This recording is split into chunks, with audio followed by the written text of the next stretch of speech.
Hello friends, welcome back to my YouTube channel. ಹೇಗಿದ್ದೀರಾ ಎಲ್ಲರೂ? ಇವತ್ತಿನ ವಿಡಿಯೋದಲ್ಲಿ ನಾನು Valentine day special red velvet cake ರೆಸಿಪಿಯನ್ನು ತೋರಿಸ್ತಾ ಇದ್ದೀನಿ. ನಾವು ಬೇಕ್ರಿಗಳಲ್ಲಿ ತಗೊಳ್ಳೋದಕ್ಕಿಂತ ರುಚಿಯಾಗಿ ಹಾಗೆ ಶುಚಿಯಾಗಿ ಪರ್ಫೆಕ್ಟಾಗಿ ಮಾಡಿ ತೋರಿಸ್ತಾ ಇದ್ದೀನಿ. ನಾಳೆ ಹೇಗಿದ್ದರೂ ವ್ಯಾಲೆಂಟೈನ್ ಡೇ, ಯಾರಿಗಾದರೂ ನಿಮಗೆ ಮಾಡಿಕೊಡ್ಬೇಕು ಅಂತ ಇದ್ದರೆ ಅಥವಾ ಮನೆಯವರಿಗೆ ಮಾಡಿಕೊಡ್ಬೇಕು ಅಂತಿದ್ದರೆ ನೀವು ಇದನ್ನು ಟ್ರೈ ಮಾಡ್ಬೋದು.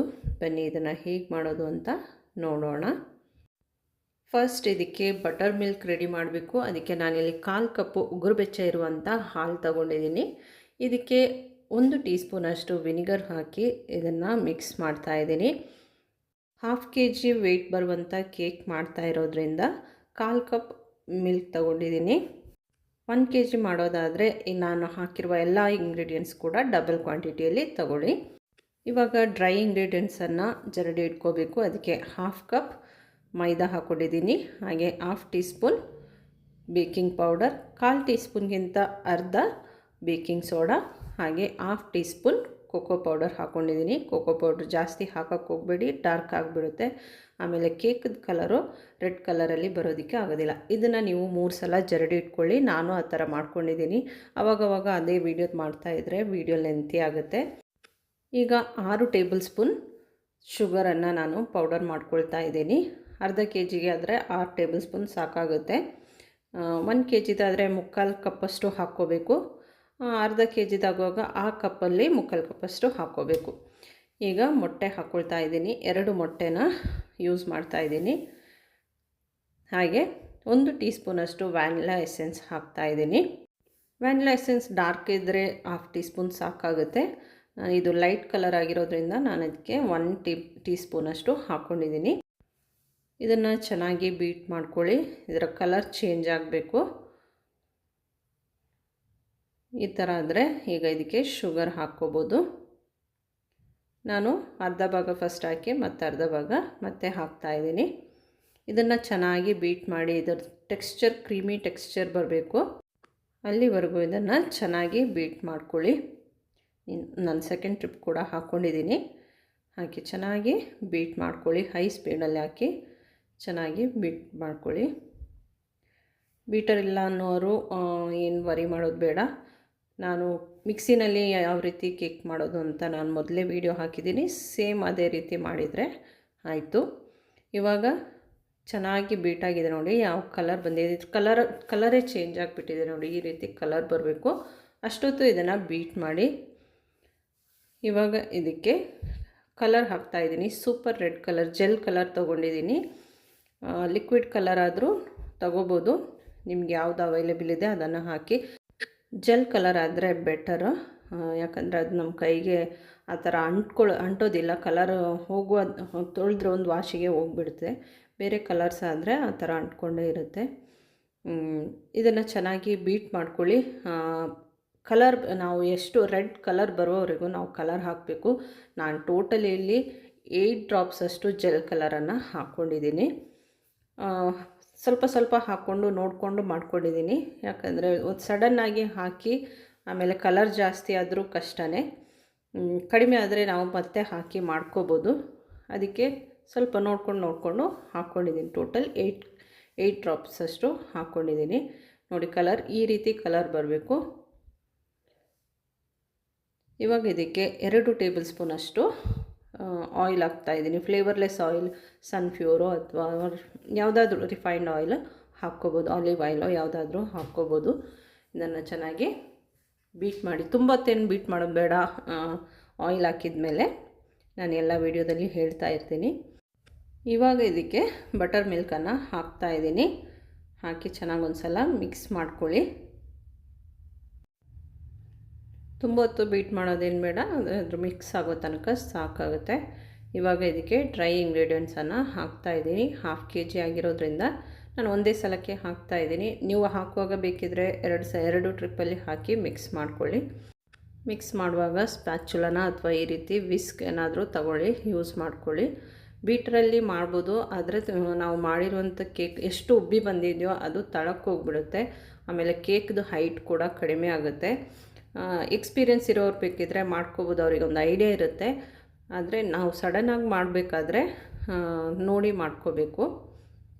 ಇವಾಗ ಇದು ಚೆನ್ನಾಗಿ ಮಿಕ್ಸ್ ಆಗಿದೆ. ನಿಧಾನಕ್ಕೇ ಇದನ್ನು ಮಿಕ್ಸ್ ಮಾಡ್ಕೋಬೇಕು. ಎಲ್ಲ ವೀಡಿಯೋದಲ್ಲೂ ಹೇಳ್ತಾ ಇರ್ತೀನಿ.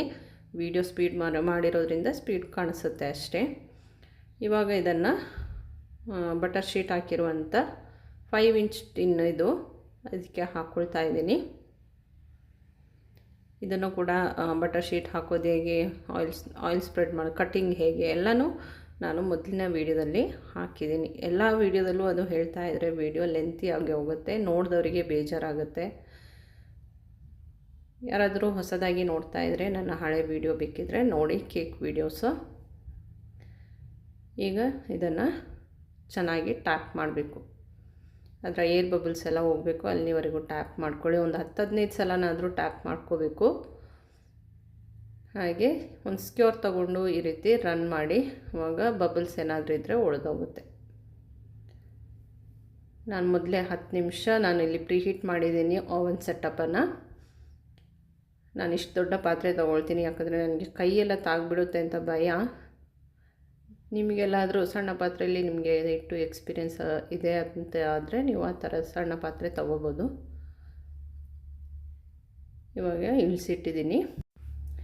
ಇದರ ಮುಚ್ಚಳ ಮುಚ್ಚಿ 20 ಮಿನಿಟ್ಸ್ ಇದನ್ನು ಮೀಡಿಯಮ್ ಫ್ಲೇಮಲ್ಲಿ ಬೇಕ್ ಮಾಡಬೇಕು. ನಾವು ಪ್ರೀಹೀಟ್ ಮಾಡುವಾಗಲೂ ಅಷ್ಟೇ 10 ಮಿನಿಟ್ಸ್ ಮೀಡಿಯಮ್ ಫ್ಲೇಮಲ್ಲೇ ಪ್ರೀಹೀಟ್ ಮಾಡಬೇಕು. ಆಗಿದ್ರೇ ಆ ಹೀಟು ಒಂದೇ ಥರ ಇರುತ್ತೆ, ಪರ್ಫೆಕ್ಟಾಗಿ ನಮಗೆ ಕೇಕ್ ಆಗಿ ಸಿಗುತ್ತೆ. ಈಗ ಶುಗರ್ ಸಿರಪ್ ರೆಡಿ ಮಾಡಬೇಕು. ಅದಕ್ಕೆ 1/4 ಕಪ್ ಸಕ್ಕರೆ, ಅರ್ಧ ಕಪ್ ನೀರು, ಹಾಗೆ ಪಿಂಚ್ ಸಾಲ್ಟ್ ಹಾಕ್ತಾಯಿದ್ದೀನಿ. ಹಾಕಿ ಇದನ್ನು ಚೆನ್ನಾಗಿ ಕುದಿಯೋದಕ್ಕೆ ಬಿಡಿ. ಕುದ್ಮೇಲೆ ಇದನ್ನು ಆಫ್ ಮಾಡಿ ತಣ್ಣಗಾಕೋದಕ್ಕೆ ಬಿಡಬೇಕು. ಇದೀಗ ಆಗಿದೆ, ಆಫ್ ಮಾಡಿದ್ದೀನಿ. ಈ ಕಡೆ ಕರೆಕ್ಟ್ 20 ಮಿನಿಟ್ಸಿಗೆ ಕೇಕ್ ಸ್ಮೆಲ್ ಬರ್ತಾಯಿತ್ತು ಚೆನ್ನಾಗಿ. ಇದನ್ನು ಓಪನ್ ಮಾಡ್ತಾಯಿದ್ದೀನಿ. ನೋಡಿ, ಪರ್ಫೆಕ್ಟಾಗಿ ಆಗಿದೆ. ಈ ಥರ ಒಂದು ಏನಾದರೂ ತೊಗೊಂಡು ಸ್ಕ್ಯೂರ್ ಇದ್ದರೆ ಸ್ಕ್ಯೂರ್ ತೊಗೊಂಡು ಈ ಥರ ಹಾಕಿ ನೋಡಿ, ಅಂಟದೇ ಇದ್ದರೆ ಕೇಕ್ ಕರೆಕ್ಟಾಗಿ ಆಗಿದೆ ಅಂತ. ಇವಾಗ ಇದನ್ನು ತೆಗಿತಾ ಇದ್ದೀನಿ. ಇದನ್ನು ತಣ್ಣಗಾಗೋದಕ್ಕೆ ಬಿಡಬೇಕು. ತಣ್ಣಗಾದ್ಮೇಲೆ ಸ್ವಲ್ಪ ತಣ್ಣಗಾಗ್ತಿದ್ದಂಗೆ ಇದನ್ನು ತೆಗಿ. ತುಂಬ ಹೊತ್ತು ಇದರಲ್ಲಿ ಕೇಕ್ ಟಿನ್ನಲ್ಲೇ ಇಡೋದು ಬೇಡ, ಯಾಕಂದರೆ ಕೇಕ್ ಟಿನ್ನದು ಬಿಸಿಗೆ ಕೇಕ್ ಕೂಡ ಹಾರ್ಡಾಗುತ್ತೆ. ಇವಾಗ ಫ್ರಾಸ್ಟಿಂಗ್ ಮಾಡಬೇಕು. ಅದಕ್ಕೆ ಕ್ರೀಮ್ ಚೀಸನ್ನು ರೆಡಿ ಮಾಡಬೇಕು. ರೆಡ್ ವೆಲ್ವೆಟ್ ಕೇಕಲ್ಲಿ ಇದೊಂದು ಇಂಗ್ರೀಡಿಯೆಂಟ್ಸ್ ಮೇಯ್ನಾಗಿ ಹಾಕಲೇಬೇಕು. ಕ್ರೀಮ್ ಚೀಸ್ ಹೊರಗಡೆ ಸಿಗೋದಾದರೆ ಹೊರಗಡೆಯಿಂದ ನೀವು ತಗೊಳ್ಬೋದು. ಸಿಗಲ್ಲ ಅನ್ನೋರಿಗೆ ಈ ರೀತಿ ಒಂದು ಆಪ್ಷನ್ ಇದೆ. 250 ml ಹಾಲು ತಗೊಂಡು ಬಿಸಿ ಮಾಡಿ ಕುದಿಯೋಕ್ಕಾಗ್ತಿದೆ ಅಂತ ಅಂದಾಗ ಇದಕ್ಕೆ 1 ಟೇಬಲ್ ಸ್ಪೂನಷ್ಟು ವಿನಿಗರನ್ನು ಹಾಕಿಬಿಟ್ಟು ಇದನ್ನು ಚೆನ್ನಾಗಿ ಒಂದು ಸಲ ಕುದಿಯೋದಕ್ಕೆ ಬಿಡಿ. ಮೇಲ್ಗಡೆ ಬರಬೇಕು. ಆವಾಗ ಇದು ಈ ರೀತಿ ಹಾಲು ಬೇರೆ ನೀರು ಬೇರೆ ಆಗಿ ಸಿಗುತ್ತೆ. ಇದನ್ನು ಸೋಸಿಟ್ಕೋಬೇಕು. ಸೋಸಿಬಿಟ್ಟು ಈ ರೀತಿ ಇಟ್ಕೊಂಡಿದ್ದೀನಿ ನೋಡಿ. ಇದರ ನೀರು ಸಪ್ರೇಟಾಗಿದೆ. ನೀರನ್ನು ಚೆಲ್ಲಬೇಡಿ, ಇದನ್ನು ಮಿಕ್ಸಿ ಮಾಡಬೇಕು. ಅದಕ್ಕೆ ಸ್ವಲ್ಪ ತಣ್ಣಗಾದ ಮೇಲೆ ಇದನ್ನು ಮಿಕ್ಸಿಗೆ ಹಾಕ್ಕೊಳ್ಳಿ. ಇದು ನೋಡಿ ಡ್ರೈ ಇದೆಯಲ್ವಾ, ಅದಕ್ಕೆ 1 ಟೇಬಲ್ ಸ್ಪೂನಷ್ಟು ಅದೇ ಸೇಮ್ ನೀರನ್ನು ಹಾಕಿ 1 ಟೇಬಲ್ ಸ್ಪೂನಷ್ಟು ಸಕ್ಕರೆ ಹಾಕ್ತಾಯಿದ್ದೀನಿ. ಹಾಗೆ ಸ್ವಲ್ಪ ಸಾಲ್ಟ್ ಹಾಕ್ತಾಯಿದ್ದೀನಿ, ಪಿಂಚ್ ಸಾಲ್ಟ್ ಹಾಕಿ ಇದನ್ನು ಗ್ರೈಂಡ್ ಮಾಡ್ತಾಯಿದ್ದೀನಿ. ಇವಾಗ ನೋಡಿ ನೀರು ಕಡಿಮೆ ಆಗಿದೆ, ಅದಕ್ಕೆ ಪುನಃ 1 ಟೀ ಸ್ಪೂನಷ್ಟು ಹಾಕ್ಕೊಂಡಿದ್ದೀನಿ. ಹಾಕಿ ಈ ರೀತಿ ಕ್ರೀಮಿ ಟೆಕ್ಸ್ಚರ್ ಬರೋ ಥರ ನಾವು ಗ್ರೈಂಡ್ ಮಾಡ್ಕೋಬೇಕು. ಇದೇ ಕ್ರೀಮ್ ಚೀಸ್. ಇದರ ಟೇಸ್ಟ್ ಮಾಡಿ ನೋಡಿ ಬೇಕಿದ್ರೆ, ತುಂಬ ಚೆನ್ನಾಗಿರುತ್ತೆ ಹಾಗೆ ತಿನ್ನೋದಕ್ಕೂ. ಅದನ್ನು ಒಂದು ಸೈಡಿಗೆ ಇಟ್ಟಿದ್ದೀನಿ. ಇವಾಗ ಕ್ರೀಮನ್ನು ಬೀಟ್ ಮಾಡ್ಕೋಬೇಕು. 1/2 kg ಕೇಕ್ಗೆ 1/2 ಕಪ್ ಕ್ರೀಮ್ ಸಾಕಾಗುತ್ತೆ. ಇವಾಗ ಇದಕ್ಕೆ 1/4 ಟೀ ಸ್ಪೂನಷ್ಟು ವ್ಯಾನಿಲಾ ಎಸೆನ್ಸ್ ಹಾಕ್ಕೊಂಡಿದ್ದೀನಿ. ನಾನು ಫಿಯೋನದು ಕ್ರೀಮ್ ಹಾಕಿದ್ದೀನಿ. ನಿಮಗೆ ಯಾವುದು ಅವೈಲೇಬಲ್ ಇದೆ ಅದನ್ನು ಹಾಕ್ಕೊಳ್ಳಿ. ಇದನ್ನು ಕೂಡ ನಿಧಾನಕ್ಕೆ ಸ್ಟಾರ್ಟಿಂಗ್ ನಿಧಾನಕ್ಕೆ ಬೀಟ್ ಮಾಡಿ, ಆಮೇಲೆ ಹೈ ಸ್ಪೀಡ್ ಮಾಡ್ಕೊಳ್ಳಿ. ಮಾಡಿ ಚೆನ್ನಾಗಿ ಬೀಟ್ ಮಾಡ್ಕೋಬೇಕು. ಇದು ಗಟ್ಟಿ ಆಗಬೇಕು, ಟೈಟ್ ಆಗಬೇಕು. ಅಲ್ಲಿವರೆಗೂ ಇದನ್ನು ಬೀಟ್ ಮಾಡ್ಕೊಳ್ಳಿ. ನೋಡಿ ಪೂರ್ತಿಯಾಗಿ ಬೀಟ್ ಮಾಡ್ಕೊಂಡಿದ್ದೀನಿ. ಇದನ್ನು ಮಗ್ಚಿದ್ರೆ ಬೀಳಬಾರ್ದು, ಅಷ್ಟು ಸ್ಟಿಫ್ ಆಗಿರಬೇಕು. ತೋರಿಸ್ತೀನಿ ನೋಡಿ. ನೋಡಿ ಈ ರೀತಿ ಮಗ್ಚಿದ್ರೂ ಬೀಳಬಾರ್ದು, ಇಷ್ಟು ಸ್ಟಿಫ್ ಆಗಿದ್ರೆ ಸಾಕಾಗುತ್ತೆ. ಇವಾಗ ಇದನ್ನು ಒಂದು ಸ್ಪ್ಯಾಚುಲ ತಗೊಂಡು ಈ ರೀತಿ ಮಿಕ್ಸ್ ಮಾಡ್ಕೊಳ್ಳಿ. ಈಗ ಇದನ್ನು ಅರ್ಧ ಭಾಗನ ಸಪ್ರೇಟ್ ಮಾಡ್ಕೋಬೇಕು. ಅದಕ್ಕೆ ಒಂದು ಪೈಪಿಂಗ್ ಬ್ಯಾಗ್ಗೆ ನಾನು ಅರ್ಧ ಭಾಗ ಹಾಕ್ಕೊಳ್ತಾ ಇದ್ದೀನಿ. ಇದು ಮೇಲ್ಗಡೆ ಫ್ರಾಸ್ಟಿಂಗ್ಗೆ, ಒಳಗಡೆ ಫ್ರಾಸ್ಟಿಂಗ್ ಇರೋದು ಅದರಲ್ಲೇ ಇರಲಿ. ಅದಕ್ಕೆ ಕ್ರೀಮ್ ಚೀಸನ್ನು ನಾವು ಆ್ಯಡ್ ಮಾಡಬೇಕು. ಇವಾಗ ಇದಕ್ಕೆ ನಾವು ಮಿಕ್ಸಿ ಮಾಡಿಟ್ಟಿರುವಂಥ ಕ್ರೀಮ್ ಚೀಸನ್ನು ಹಾಕ್ತಾಯಿದ್ದೀನಿ. ಇದರ ಟೇಸ್ಟ್ ಅಂತೂ ಹೇಳೋದೇ ಬೇಡ. ತಗೊಂಡು ಸ್ವಲ್ಪ ತಿಂತಾಯಿದ್ರೆ ತಿನ್ಕೊಂಡೇ ಇರಬೇಕು ಅಂತ ಆಗ್ತಾಯಿದೆ, ಅಷ್ಟು ಚೆನ್ನಾಗಿದೆ. ಇದನ್ನು ಈ ರೀತಿ ಒಂದು ಸಲ ಮಿಕ್ಸ್ ಮಾಡ್ಕೊಳ್ಳಿ. ಚೆನ್ನಾಗಿ ಪೂರ್ತಿಯಾಗಿ ಮಿಕ್ಸ್ ಮಾಡ್ಕೊಳ್ಳಿ. ಒಳಗಡೆ ಲೇಯರ್ಗೆ ಅಷ್ಟೇ ನಾವು ಇದನ್ನು ಹಾಕ್ತಾಯಿದ್ದೀವಿ. ಹೊರಗಡೆ ಲೇಯರ್ಗೆ ಇದನ್ನು ಹಾಕಿದರೆ ಕ್ರೀಮ್ ಲೂಸ್ ಆಗುತ್ತೆ, ಅದಕ್ಕೆ ಹೊರಗಡೆಗೆ ಸಪ್ರೇಟಾಗಿ ಇಟ್ಟಿದ್ದೀನಿ. ಇವಾಗ ಇದು ಚೆನ್ನಾಗಿ ಮಿಕ್ಸ್ ಆಗಿದೆ. ಕೇಕ್ ನೋಡಿ ಯಾವ ರೀತಿ ಇದೆ ಅಂತ. ಕಲರ್ ನೋಡಿ, ಇಷ್ಟು ಕಲರ್ ಬರಬೇಕು ಅಂದರೆ ನಾವು ಅಷ್ಟು ಕಲರ್ ಹಾಕಲೇಬೇಕು. ಜೆಲ್ ಕಲರ್ ಆದರೆ ಅಷ್ಟು ಹಾಕಿದರೆ ಸಾಕು, ಲಿಕ್ವಿಡ್ ಹಾಕಿದ್ರೆ ಇನ್ನೂ ಹಾಕಬೇಕಾಗುತ್ತೆ. ಇದರ ಮೇಲ್ಗಡೆ ಭಾಗನ ಈ ರೀತಿ ಕಟ್ ಮಾಡಿ ತೆಗಿತಾ ಇದ್ದೀನಿ, ಎಕ್ಸ್ಟ್ರಾ ಬಂದಿರೋದನ್ನು. ಅದನ್ನು ಹಾಗೆ ಎತ್ತಿಡಿ, ಆಮೇಲೆ ಯೂಸ್ ಆಗುತ್ತೆ.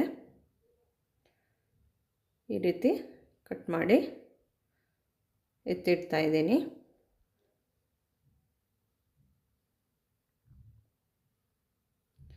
ಇವಾಗ ಇದನ್ನು 3 ಲೇಯರಾಗಿ ಕಟ್ ಮಾಡ್ಕೊಳ್ತಾ ಇದ್ದೀನಿ. ಎಲ್ಲ ಟೈಮಲ್ಲೂ ಕೇಕ್ ಯಾವ ರೀತಿ ಕಟ್ ಮಾಡೋದು ಅಂತ ತೋರಿಸ್ತಾ ಇರ್ತೀನಿ. ಈ ರೀತಿ ಸೈಡ್ ಫಸ್ಟ್ ಲೈನ್ ಹಾಕಿ ಆಮೇಲೆ ಈ ರೀತಿ ಎಳ್ಕೊಂಡ್ರೆ ಆಗುತ್ತೆ. ಈ ರೀತಿ ಜಿಗ್ಜ್ಯಾಗ್ ನೈಫ್ ಇಲ್ಲದೆ ಇರೋರು ಯಾವ ರೀತಿ ಕಟ್ ಮಾಡಬೇಕು ಅಂತ ನನ್ನ ಫಸ್ಟ್ ಕೇಕ್ ವಿಡಿಯೋದಲ್ಲಿ ನಾನು ತೋರಿಸಿದ್ದೀನಿ, ಬ್ಲ್ಯಾಕ್ ಫಾರೆಸ್ಟ್ ಕೇಕಲ್ಲಿ. ಅದನ್ನು ನೋಡ್ಕೋಬೋದು ನೀವು.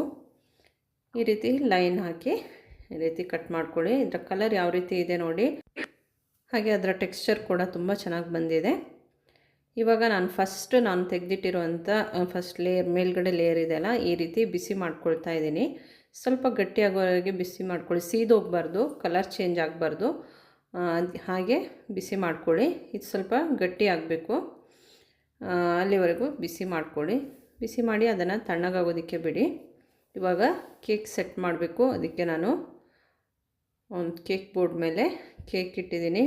ಕೆಳಗಡೆ ಬೇಕಿದ್ರೆ ಸ್ವಲ್ಪ ಕ್ರೀಮ್ ಹಾಕ್ಬೋದು, ಜಾರುತ್ತೆ ಅಂತ ನಿಮಗೆಲ್ಲಾದ್ರೂ ಅನಿಸಿದರೆ, ಯಾರಿಗಾದರೂ ಕೊಟ್ಟು ಕಳ್ಸೋಕ್ಕಾದರೆ, ನಾವೇ ತಿನ್ನೋಕ್ಕಾದರೆ ಆ ಥರ ಮಾಡಬೇಕು ಅಂತಿಲ್ಲ. ಈಗ ಇದಕ್ಕೆ ಶುಗರ್ ಸಿರಪನ್ನು ಹಾಕ್ಕೊಂಡಿದ್ದೀನಿ. ಪೂರ್ತಿಯಾಗಿ ಹಾಕ್ಕೋಬೇಕು, ಚೆನ್ನಾಗಿ ನೆನಿಬೇಕು. ಆಮೇಲೆ ನಾನು ಮೊದಲೇ ಮಾಡಿಟ್ಟಿರುವಂಥ ಕ್ರೀಮ್ ಚೀಸ್ ಇದೇನಿದೆ ಅದನ್ನು ಹಾಕ್ಕೊಂಡಿದ್ದೀನಿ. ಕ್ರೀಮು ಈ ರೀತಿ ಎಲ್ಲ ಕಡೆ ಸ್ಪ್ರೆಡ್ ಮಾಡ್ಕೊಳ್ಳಿ. ಅರ್ಧ ಭಾಗನ ಹಾಕ್ಕೊಂಡಿದ್ದೀನಿ. ಈ ರೀತಿ ಚೆನ್ನಾಗಿ ಸ್ಪ್ರೆಡ್ ಮಾಡ್ಕೊಳ್ಳಿ. ಪ್ಯಾಲೆಟ್ ನೈಫ್ ಇದ್ದರೆ ಪ್ಯಾಲೆಟ್ ನೈಫಲ್ಲಿ ಮಾಡ್ಕೊಳ್ಳಿ, ಇಲ್ಲಾಂದರೆ ಯಾವುದಾದ್ರೂ ಸೌಟ್ ತೊಗೊಂಡು ಮಾಡ್ಕೊಳ್ಳಿ. ಇದರ ಒಳಗಡೆ ಫಿಲ್ಲಿಂಗ್ಗೆ ನಾನಿಲ್ಲಿ ವೈಟ್ ಚಾಕ್ಲೇಟನ್ನು ಹಾಕ್ತಾಯಿದ್ದೀನಿ. ನಿಮಗೆ ಏನು ಹಾಕಬೇಕು ಅಂತ ಅನಿಸುತ್ತೋ ಹಾಕ್ಬೋದು, ಮಿಲ್ಕ್ ಮೇಡೆಲ್ಲ ಹಾಕ್ಬೋದು, ಚೆನ್ನಾಗಿರುತ್ತೆ. ಇವಾಗ ಸೆಕೆಂಡ್ ಲೇಯರ್ ಕೂಡ ಇಟ್ಟಿದ್ದೀನಿ. ಇದನ್ನು ಕೂಡ ಅದೇ ರೀತಿ ನೆನೆಸ್ತಾ ಇದ್ದೀನಿ. ಪೂರ್ತಿಯಾಗಿ ನೆನೆಯಬೇಕು. ಈ ರೀತಿ ಸೇಮ್ ಅದೇ ಪ್ರೊಸೀಜರ್. ಆಮೇಲೆ ಬಾಕಿ ಇರುವಂಥ ಕ್ರೀಮ್ ಕೂಡ ಹಾಕ್ತಾಯಿದ್ದೀನಿ. ಹಾಕಿ ಅದನ್ನು ಸ್ಪ್ರೆಡ್ ಮಾಡ್ಕೊಳ್ಳಿ. ಈ ರೀತಿ ಎಲ್ಲ ಕಡೆನೂ ಒಂದೇ ಥರ ಬರೋ ಥರ ಕ್ರೀಮನ್ನು ಸ್ಪ್ರೆಡ್ ಮಾಡ್ಕೊಳ್ಳಿ. ಸೈಡಿಗಿರೋದನ್ನು ಈ ರೀತಿ ಎಳ್ಕೊಳ್ಳಿ. ಆಮೇಲೆ ಮೇಲ್ಗಡೆ ಕೂಡ ಇದೇ ರೀತಿ ಸೇಮ್ ಕೆಳಗಡೆ ಏನು ಮಾಡಿದ್ವಿ ಅದೇ ವೈಟ್ ಚಾಕ್ಲೇಟನ್ನು ಹಾಕಿದ್ದೀನಿ. ಥರ್ಡ್ ಲೇಯರ್ ಕೂಡ ಅದೇ ರೀತಿ ಇಡ್ತಾಯಿದ್ದೀನಿ. ಇದನ್ನು ಕೂಡ ಚೆನ್ನಾಗಿ ನೆನೆಸಬೇಕು. ನಾವು ತಗೊಂಡಿರುವ ಎಲ್ಲ ಶುಗರ್ ಸಿರಪ್ ಕೂಡ ಇದಕ್ಕೆ ಯೂಸ್ ಮಾಡಬೇಕು. ಈಗ ಪೂರ್ತಿಯಾಗಿ ಹಾಕ್ಕೋಬೇಕು. ಎಲ್ಲನೂ ಚೆನ್ನಾಗಿ ನೆನೆಸಿದರೆ ಕರೆಕ್ಟಾಗಿ ಆಗುತ್ತೆ. ಇನ್ನು ಸ್ವಲ್ಪ ಸ್ವಲ್ಪ ನೆನೆಸಿದರೆ ಬಾಕಿ ಆಗುತ್ತೆ. ಹಾಗಂತ ಜಾಸ್ತಿ ಹಾಕಿ ಒಂದಕ್ಕೆ ಕಡಿಮೆ ಒಂದಕ್ಕೆ ಜಾಸ್ತಿ ಹಾಕ್ಕೋಬೇಡಿ. ಇದರಲ್ಲಿ ಸ್ವಲ್ಪ ಕ್ರೀಮ್ ಇದೆ, ಇದನ್ನು ಅದರ ಸೈಡಿಗೆ ಹಾಕ್ತಾಯಿದ್ದೀನಿ. ಈ ರೀತಿ ಇದೇ ಕ್ರೀಮಿಂದ ಇದನ್ನು ಕ್ರಮ್ ಕೋಟ್ ಮಾಡ್ತಾಯಿದ್ದೀನಿ. ಈ ರೀತಿ ಕ್ರಮ್ ಕೋಟ್ ಮಾಡಿ ಫ್ರೀಝರಲ್ಲಿ ನೀವು ಒಂದು 10 ರಿಂದ 15 ನಿಮಿಷ ಇಟ್ಟರೆ ಚೆನ್ನಾಗಿ ಸೆಟ್ಟಾಗಿ ಸಿಗುತ್ತೆ. ಟೈಮ್ ಇಲ್ಲ ಅನ್ನೋರು ಫ್ರೀಝರಲ್ಲೇ ಇಡಿ. ನಾನು ಇದನ್ನು 3 ಅವರ್ಸಲ್ಲಿ ರೆಡಿ ಮಾಡ್ಕೊಂಡಿದ್ದೀನಿ ಪೂರ್ತಿಯಾಗಿ. ಈ ರೀತಿ ಚೆನ್ನಾಗಿ ಕ್ರಮ್ ಕೋಟ್ ಮಾಡಿ ಇವಾಗ ಒಂದು ಕಡೆ ಅದು ಹೊರಗೆ ಬಂದಂಗಿದೆ, ಅದನ್ನು ನಾನು ಈ ರೀತಿ ಕಟ್ ಮಾಡಿ ತೆಗಿತಾ ಇದ್ದೀನಿ. ಸೆಂಟರ್ ಲೇಯರ್ ಅಷ್ಟೇ, ನಾವು ಇಡುವಾಗ ಸ್ವಲ್ಪ ಆಚೆ ಈಚೆ ಆದರೆ ಆ ರೀತಿ ಆಗುತ್ತೆ. ಕರೆಕ್ಟಾಗಿದ್ದರೆ ನಮಗೆ ನೆಕ್ಸ್ಟ್ ಲೇಯರ್ ಕ್ರೀಮ್ ಹಾಕುವಾಗ ಕರೆಕ್ಟಾಗಿ ಬರುತ್ತೆ. ಇಲ್ಲಾಂದರೆ ಎಷ್ಟು ಕ್ರೀಮ್ ಹಾಕಿದರೂ ಒಂದು ಕಡೆಗೆ ಜಾಸ್ತಿ ಕಡಿಮೆ ಆಗುತ್ತೆ. ಈ ಸೈಡೆಲ್ಲ ಈ ರೀತಿ ಕ್ಲೀನ್ ಮಾಡಿಬಿಟ್ಟೆ ಇದನ್ನು ಫ್ರೀಝರಲ್ಲಿ ಇಡಿ, ಇಲ್ಲಾಂದರೆ ಅಲ್ಲೇ ಗಟ್ಟಿಯಾಗಿಬಿಡುತ್ತೆ ಕ್ರೀಮು. ಇವಾಗದು ಕ್ರಮ್ ಕೋಟ್ ರೆಡಿಯಾಗಿದೆ. ಇದನ್ನು 15 ನಿಮಿಷ ಫ್ರೀಝರಲ್ಲಿ ಇಡ್ತಾಯಿದ್ದೀನಿ. ಟೈಮ್ ಇದ್ದರೆ ಜಾಸ್ತಿ ಹೊತ್ತು ಇಡ್ಬೋದು, ಅರ್ಧ ಗಂಟೆ ಎಲ್ಲ ಇಡ್ಬೋದು. ಇವಾಗ ನಾವು ಬಿಸಿ ಮಾಡಿ ಇಟ್ಕೊಂಡಿರುವಂಥ ಈ ಕೇಕ್ದು ಎಕ್ಸ್ಟ್ರಾ ಪೀಸಸನ್ನು ಚೆನ್ನಾಗಿ ಗ್ರೈಂಡ್ ಮಾಡಬೇಕು, ನೈಸ್ ಪೌಡರ್ ಆಗಬೇಕು. 15 ನಿಮಿಷದ ನಂತರ ಇದನ್ನು ತೆಗೆದು ನಾವು ಮೊದಲೇ ಪೈಪಿಂಗ್ ಬ್ಯಾಗಲ್ಲಿ ಹಾಕಿಟ್ಟಿರುವಂಥ ಕ್ರೀಮನ್ನು ಇದಕ್ಕೆ ಹಾಕ್ತಾಯಿದ್ದೀನಿ. ಪೈಪಿಂಗ್ ಬ್ಯಾಗ್ ಕಟ್ ಮಾಡಿ ಹಾಕ್ತಾಯಿದ್ದೀನಿ. ಪೈಪಿಂಗ್ ಬ್ಯಾಗಲ್ಲಿ ಹಾಕೋದ್ರಿಂದ ಚೆನ್ನಾಗಾಗುತ್ತೆ. ಕೇಕ್ ಒಂದೇ ಥರ ಲೇಯರ್ ಬರುತ್ತೆ, ಮೇಲ್ಗಡೆ ಆಗಲಿ ಸೈಡಿಗಾಗಲಿ ಒಂದೇ ಥರ ಬರುತ್ತೆ. ಈ ರೀತಿ ಮೇಲ್ಗಡೆ ಫಸ್ಟ್ ಫ್ರಾಸ್ಟಿಂಗ್ ಮಾಡ್ಕೊಳ್ಳಿ, ಆಮೇಲೆ ಸೈಡಿಗೆ ಮಾಡ್ಕೊಳ್ಳಿ. ಇವಾಗ ಇದನ್ನು ಸೈಡಿಗೆ ಹಾಕ್ತಾಯಿದ್ದೀನಿ ನೋಡಿ.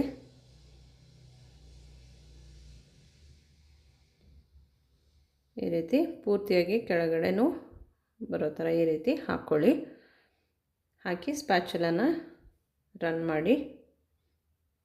ಈ ಥರ ಇಲ್ಲ ಅಂದರೆ ಈ ವಿಸಿಟಿಂಗ್ ಕಾರ್ಡ್ಸ್ ಅಥವಾ ಯಾವುದಾದ್ರೂ ಹಳೆ ಕಾರ್ಡ್ಸ್ ಇದ್ದರೆ ಅದರಲ್ಲಿ ಹೇಗೆ ಮಾಡೋದು ಅಂತ ಲಾಸ್ಟ್ ವೀಡಿಯೋದಲ್ಲಿ ನಾನು ತೋರಿಸ್ಕೊಟ್ಟಿದ್ದೀನಿ, ಅದರಲ್ಲಿ ಮಾಡ್ಕೋಬೋದು ನೀವು. ಇದನ್ನು ಕರೆಕ್ಟಾಗಿ ಬರೋ ಥರ ಮಾಡ್ಕೊಳ್ಳಿ. ಫಿನಿಶಿಂಗ್ ಬರಬೇಕು ಅಂದರೆ ಕ್ರೀಮ್ ಸ್ವಲ್ಪ ಜಾಸ್ತಿ ಹಾಕ್ಕೋಬೇಕು. ನನಗೆ ಕ್ರೀಮ್ ತುಂಬ ಹಾಕೋದು ಅಂದರೂ ಅಷ್ಟು ಇಷ್ಟ ಇಲ್ಲ, ನಾನು ಅಷ್ಟೇನು ಫಿನಿಶಿಂಗ್ಗೆ ನಿಲ್ಲೋದಿಲ್ಲ. ಈ ರೀತಿ ಎಲ್ಲಿ ಕಡಿಮೆ ಆಗಿದೆಯೋ ಅಲ್ಲಿ ಪುನಃ ಹಾಕ್ಕೊಂಡು ಈ ರೀತಿ ರನ್ ಮಾಡಿ.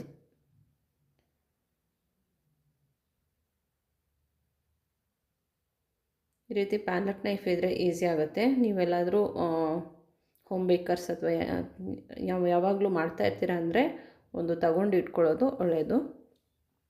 ಆನ್ಲೈನಲ್ಲೆಲ್ಲ ಸಿಗುತ್ತೆ. ಈ ರೆಡ್ ವೆಲ್ವೆಟ್ ಕೇಕೆಲ್ಲ ಮೇಲ್ಗಡೆ ಅಷ್ಟು ಚೆನ್ನಾಗಿ ಫಿನಿಶಿಂಗ್ ಬರಬೇಕು ಅಂತೇನಿಲ್ಲ, ನಿಮ್ಮಲ್ಲಿ ಆಗುವಷ್ಟು ಸಾಕಾಗುತ್ತೆ.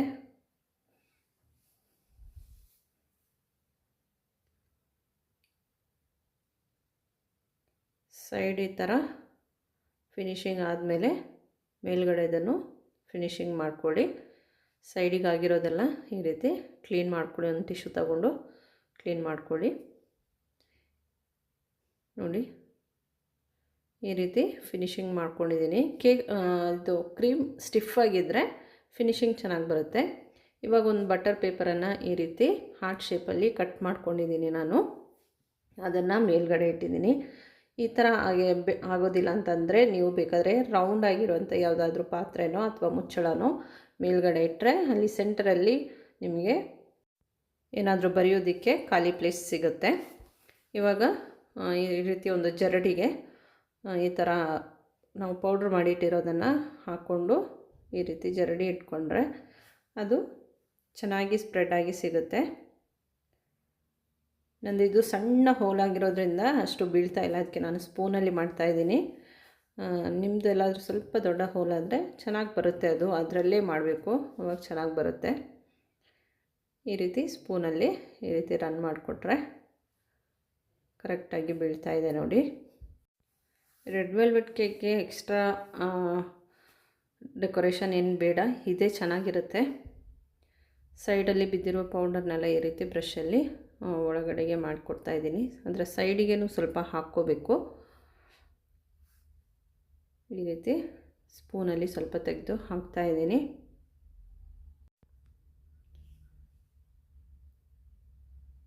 ಈ ರೀತಿ ಪೂರ್ತಿಯಾಗಿ ಹಾಕ್ಕೊಳ್ಳಿ. ಹಾಕಿ ಒಂದು ಬ್ರಷ್ ಅಥವಾ ಏನಾದರೂ ತಗೊಂಡು ಈ ರೀತಿ ಅದಕ್ಕೆ ತಾಗುವಂಗೆ ಮಾಡಿಕೊಡಿ. ಸ್ವಲ್ಪ ಡಾರ್ಕಾಗಿ ಕಾಣಬೇಕು ಕೆಳಗಡೆ. ಇದೆಲ್ಲ ಮಾಡಲೇಬೇಕು ಅಂತೇನಿಲ್ಲ, ಟೈಮ್ ಇದ್ದರೆ ಮಾಡ್ಕೋಬೋದು ನಿಮಗೆ. ಈ ರೀತಿ ಕ್ಲೀನ್ ಮಾಡಿ ಇವಾಗ ನಾವು ಮೇಲ್ಗಡೆ ಹಾರ್ಟ್ ಶೇಪದ್ದು ಬಟರ್ ಶೀಟ್ ಏನು ಹಾಕಿದ್ವಿ ಅದನ್ನು ತೆಗಿಬೇಕು. ಅದಕ್ಕೆ ಸೆಂಟ್ರಲ್ಲಿರೋದನ್ನೆಲ್ಲ ಅದರ ಒಳಗಡೆ ಚೆಲ್ಲದಂಗೆ ತೆಗಿಬೇಕು. ಅದಕ್ಕೆ ಈ ರೀತಿ ಮಾಡ್ಕೊಳ್ತಾ ಇದ್ದೀನಿ. ಈಗ ಒಂದು ಪ್ಲಕ್ಕರ್ ತೊಗೊಂಡು ಆ ಶೀಟನ್ನು ತೆಗಿತಾ ಇದ್ದೀನಿ ನೋಡಿ. ಒಂದೇ ಕಡೆಗೆ ಈ ಥರ ಎಳ್ಕೊಂಡ್ರೆ ಅಲ್ಲೇ ಬಿದ್ದುಬಿಡುತ್ತೆ. ಅದಕ್ಕೆ ಸರಿಯಾಗಿ ನೋಡಿಕೊಂಡು ಎತ್ಕೊಳ್ಳಿ.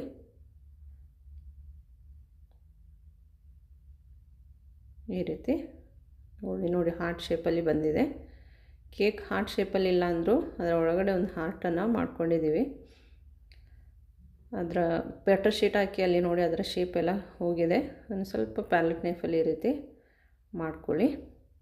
ಇವಾಗ ಪರ್ಫೆಕ್ಟಾಗಿರುವಂಥ ರೆಡ್ ವೆಲ್ವೆಟ್ ಕೇಕ್ ರೆಡಿಯಾಗಿದೆ. ಇದನ್ನು ನೀವು ತಣ್ಣಗೆ ಮಾಡಿನೇ ತಿನ್ನಬೇಕು. ಆದಷ್ಟು ಎಷ್ಟು ಟೈಮ್ ಇದೆಯೋ ಅಷ್ಟು ಫ್ರಿಜ್ಜಲ್ಲಿಡಿ. ನಾನು ಇದನ್ನು 1 ಅವರ್ ಫ್ರೀಝರಲ್ಲಿಟ್ಟು ಆಮೇಲೆ ಇದನ್ನು ಕಟ್ ಮಾಡ್ತಾಯಿದ್ದೀನಿ. ಕರೆಂಟ್ ಹೋಗಿದೆ ಕಟ್ ಮಾಡುವಷ್ಟರಲ್ಲಿ, ಅದಕ್ಕೆ ನಾನು ಸ್ವಲ್ಪ ಹೊರಗಡೆ ಬೆಳಕಿಗೆ ತಂದು ಇದನ್ನು ಕಟ್ ಮಾಡ್ತಾಯಿದ್ದೀನಿ. ಇದರಲ್ಲಿ ಬೇರೆ ಕಲರ್ ಕಾಣ್ತಾ ಇದೆ ನೋಡಿ. ಈ ರೀತಿ ಕಟ್ ಮಾಡ್ಕೊಳ್ಳಿ. ಲೇಯರ್ ಯಾವ ರೀತಿ ಇದೆ ಅಂತ ತೋರಿಸ್ತೀನಿ ನೋಡಿ.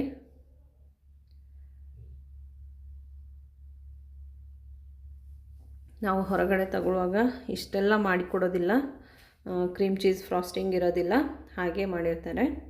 ಇವಾಗ ಇದನ್ನು ಟೇಸ್ಟ್ ಮಾಡ್ತಾಯಿದ್ದೀನಿ. ಲೇಯರ್ ಯಾವ ರೀತಿ ಬಂದಿದೆ ನೋಡಿ.